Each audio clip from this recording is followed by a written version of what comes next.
नमस्कार, आप देख रहे हैं हिंदी खबर का डिजिटल प्लेटफॉर्म। मैं हूं आपके साथ ऋतु भंडारी। दिल्ली में विधानसभा चुनाव की तैयारी पार्टी जोरों शोरों से इस वक्त कर रही है। सभी पार्टी अपनी अपनी तरफ से जनता के वोट के लिए एड़ी चोटी का जोर इस वक्त लगा रही है। लेकिन 2025 के चुनावी दंगल में बीजेपी एक बार फिर से विवादों के केंद्र में है। ताजा मामला दिल्ली से है, जहां मुख्यमंत्री आतिशी और उनकी टीम ने बीजेपी उम्मीदवार रमेश बिधूड़ी पर आचार संहिता का उल्लंघन करने का एक बड़ा आरोप लगाया है। आरोप बेहद गंभीर है। पोलिंग बूथ के पास चुनावी दफ्तर खोलने का यह आरोप है। यह पहली बार नहीं हुआ है जब 2025 में बीजेपी इस तरह के आरोपों में घिरी हो। इससे पहले भी पैसों और गिफ्ट बांटने, वोटर लिस्ट में गड़बड़ी और चुनावी धांधली के आरोप बीजेपी पर लग चुके हैं। क्या है ताजा मामला? दक्षिण दिल्ली के इस चुनावी क्षेत्र में सीएम आतिशी के इलेक्शन एजेंट ने चुनाव अधिकारी को शिकायत दर्ज कराई है। आरोप यह है कि रमेश बिधूड़ी ने पोलिंग बूथ से महज 80 मीटर की दूरी पर चुनावी दफ्तर खोलकर चुनाव आयोग के नियमों का खुला उल्लंघन किया है। वहीं नियमों के मुताबिक पोलिंग बूथ से 200 मीटर के दायरे पर यानी कि 200 मीटर के अंदर किसी भी चुनावी गतिविधि की सख्त मनाही है। चुनाव आयोग का नियम, 200 मीटर के अंदर चुनावी गतिविधियां प्रतिबंधित।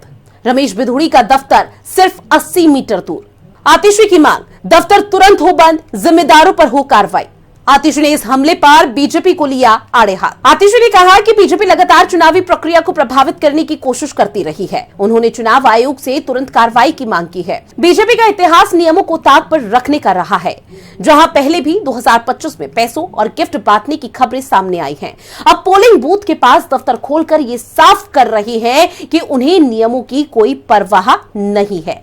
चुनाव आयोग को इस पर सख्त कदम उठाना चाहिए। 2025 के ताजा विवाद। 2025 में बीजेपी का नाम कई विवादों से जुड़ा हुआ है। हाल ही में उत्तर प्रदेश में बीजेपी नेताओं पर वोटरों को पैसे और गिफ्ट बांटने का गंभीर आरोप लग चुका है, जिसकी तस्वीरें और वीडियो सोशल मीडिया पर खूब तेजी के साथ वायरल भी हुई थी। इसके अलावा मध्य प्रदेश में वोटर लिस्ट में गड़बड़ी का भी मामला सामने आया था, जिसमें हजारों फर्जी नाम पाए गए थे। अब दिल्ली में पोलिंग बूथ के पास दफ्तर खोलने का मामला है, जहां बीजेपी की छवि पर और भी कई बड़े सवाल खड़े उठ रहे हैं। जनवरी 2025 यूपी, पैसे और गिफ्ट बांटने का मामला। फरवरी 2025 मध्य प्रदेश, वोटर लिस्ट में गड़बड़ी, हजारों फर्जी नाम। अब दिल्ली, पोलिंग बूथ के पास चुनावी दफ्तर, चुनाव आयोग की भूमिका। अब यह मामला चुनाव आयोग के दरवाजे पर है। क्या आयोग इस बार बीजेपी के खिलाफ सख्त कदम उठाएगा या यह मामला भी राजनीतिक दबाव में दब जाएगा? आम आदमी पार्टी ने साफ कह दिया है कि अगर इस तरह की हरकतों पर लगाम नहीं लगाई तो आने वाले समय में लोकतंत्र का मजाक बन जाएगा। 2025 में बीजेपी पर लगातार चुनावी नियमों को तोड़ने के आरोप लग रहे हैं। क्या चुनाव आयोग इन आरोपों पर सख्त कार्रवाई करेगा या ये मामला अभी भी दबा का दबा रह जाएगा?